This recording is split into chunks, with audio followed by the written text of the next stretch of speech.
भाजपा को रास नहीं आ रहे हैं सरकार के जनहितैषी फैसले, बोले हर्षवर्धन चौहान। जयराम सरकार ने कर्ज तले डुबोया हिमाचल। बीजेपी रैलियों की करीब 15 करोड़ की देनदारी, राजनीतिक आधार पर लिए गए निर्णय का लिया गया है रिव्यू। प्रदेश में कोई 900 के करीब दफ्तर जो है, ऑफिसेज हैं, स्कूल्स हैं, हेल्थ इंस्टीट्यूशंस हैं, और अधिकांश इनमें से जो इंस्टीट्यूशन खोले थे वो पैरामीटर पे नहीं बैठते थे और बजट का कोई प्रोविज़न नहीं था। फाइनेंस डिपार्टमेंट ने इनमें ऑब्जेक्शन किया था क्योंकि ये पैरामीटर पे नहीं बैठते थे। उसके बावजूद कैबिनेट ने चुनाव को देखते हुए ये इंस्टीट्यूशन खोल दिए और कई इंस्टीट्यूशंस तो एक कमरे में खोल दिए, कई इंस्टीट्यूशन गौशाला में खोल दिए और कोई स्टाफ का प्रावधान नहीं किया गया। उससे हुआ ये कि जो नए संस्थान खोले थे वो भी नहीं चले और पुराने संस्थान से स्टाफ को उठा करके नए में लगा दिया, तो वो दोनों ही इंस्टीट्यूशन जो है वो ठप हो गए। अब सरकार जब प्रेजेंट गवर्नमेंट आई है उसकी जिम्मेवारी है जो स्कूल्स हैं, हेल्थ इंस्टीट्यूशंस हैं या और दफ्तर है वो सुचारू रूप से चले ताकि लोगों को सुविधा प्राप्त हो। अब लोगों को दिक्कतें हो रही थी और सबसे बड़ी बात यह है कि जो ये इंस्टीट्यूशंस खोले गए थे आखिरी 6 महीने में ये 900 के करीब थे और इनका जो खर्चा सरकार के ऊपर होना था लगभग 5,000 करोड़ रुपए सालाना है। आज सरकार का जो है वो दिवाला पिट चुका है। आज इस प्रदेश में 75,000 करोड़ रुपए का लोन है और बहुत सारी देनदारी, कोई 5,000 करोड़ की देनदारी पिछली सरकार की, इस सरकार को वहन करनी पड़ेगी।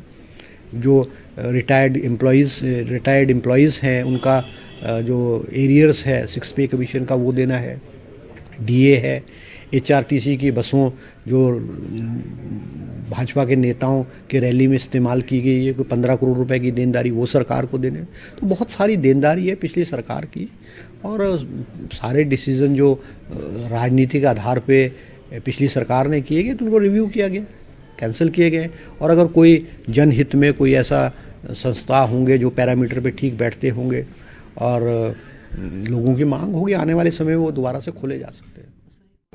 कांग्रेस के वरिष्ठ नेता व शिलाई से विधायक हर्षवर्धन चौहान ने कहा है कि कांग्रेस सरकार के लोकप्रिय फैसले बीजेपी नेताओं को रास नहीं आ रहे हैं। यही कारण है कि सरकार के हर फैसले की आलोचना कर रहे हैं।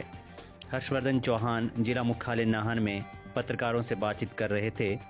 हर्षवर्धन चौहान ने कहा कि सुक्खू सरकार ने हमीरपुर बोर्ड को सस्पेंड कर एक ऐतिहासिक फैसला लिया है क्योंकि यहां लंबे समय से पेपर लीक हो रहे थे और सीधी तौर पर युवाओं के साथ खिलवाड़ हो रहा था। उन्होंने कहा कि मुख्यमंत्री के निर्देशों के बाद खुफिया तंत्र ने यह कार्रवाई अमल में लाई है। हर्षवर्धन चौहान ने यह भी कहा कि पूर्व सरकार ने अंतिम समय में करीब 900 से अधिक संस्थान पूरे हिमाचल प्रदेश में खोले जिसके लिए बजट का कोई प्रावधान नहीं था। उन्होंने कहा कि वित्त विभाग के अधिकारियों ने इन संस्थानों के लिए बजट न होने का हवाला दिया था, उसके बावजूद सरकार ने कैबिनेट में इन्हें मंजूरी दे दी। हर्षवर्धन चौहान ने कहा कि पूर्व सरकार ने कुछ संस्थान एक कमरों में तो कुछ संस्थान गौशालाओं के भीतर भी खोल दिए। उन्होंने कहा कि सभी संस्थान राजनीतिक लाभ उठाने के लिए पूर्व सरकार ने खोले जिनका अब मौजूदा सरकार रिव्यू कर रही है और ज़रूरत पड़ी तो आवश्यकता अनुसार कुछ संस्थानों को खोला भी जाएगा। उन्होंने कहा कि पूर्व सरकार ने कई हजार करोड़ के कर्ज तले प्रदेश को डुबो दिया है। हर्षवर्धन चौहान ने कहा कि पूर्व सरकार के समय बीजेपी की हिमाचल में आयोजित हुई रैलियों की करीब 15 करोड़ की देनदारी है और यह पैसा भी मौजूदा सरकार को ही चुकाना होगा। उन्होंने कहा कि सुक्खू सरकार के फैसलों से बीजेपी नेताओं का हताश और निराश होना लाजमी है। वहीं एक सवाल के जवाब में उन्होंने यह भी कहा कि कांग्रेस अपने हर वायदे को अपने कार्यकाल के दौरान पूरा करेगी। स्वाभाविक है, जो हमारा जो विरोधी दल है, विपक्ष है, वो उसका काम आलोचना करना है और जो फैसले हुए वो ऐतिहासिक फैसला है। Hamirpur subordinate service board Hamirpur में बहुत लंबे अरसे से, कई वर्षों से पेपर बिक रहे थे, पेपर लीक हो रहे थे।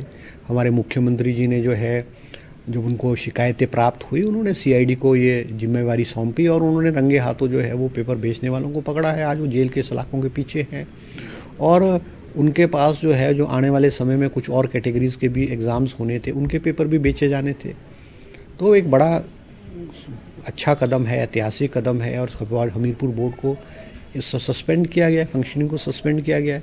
अभी तो हमीरपुर बोर्ड में से कुछ लोगों को अरेस्ट किया गया, कुछ लोगों की अभी तफ्तीश चल रही है। पता नहीं कितने लोग इन्वॉल्व होंगे, कितने उच्च अधिकारी उसमें इन्वॉल्व होंगे। तो एक ऐतिहासिक फैसला है। तो हमारा जो कार्यकाल है कोई 1 महीने का कार्यकाल थोड़ी है। वो तो हमारे पास 5 साल का समय है और हमने जो वायदे किए, हमने 10 वायदे हिमाचल प्रदेश की जनता से किए, वो पूरे किए जाएंगे, चरणबद्ध तरीके से पूरे किए जाएंगे। और सबसे बड़ी बात है कि हमारी जो फुल कैबिनेट बनेगी, कैबिनेट तो आज भी बनी हुई है, मुख्यमंत्री है, उप मुख्यमंत्री है, और कैबिनेट द्वारा फैसले जो है वो सर्कुलेशन से लिए जा रहे हैं।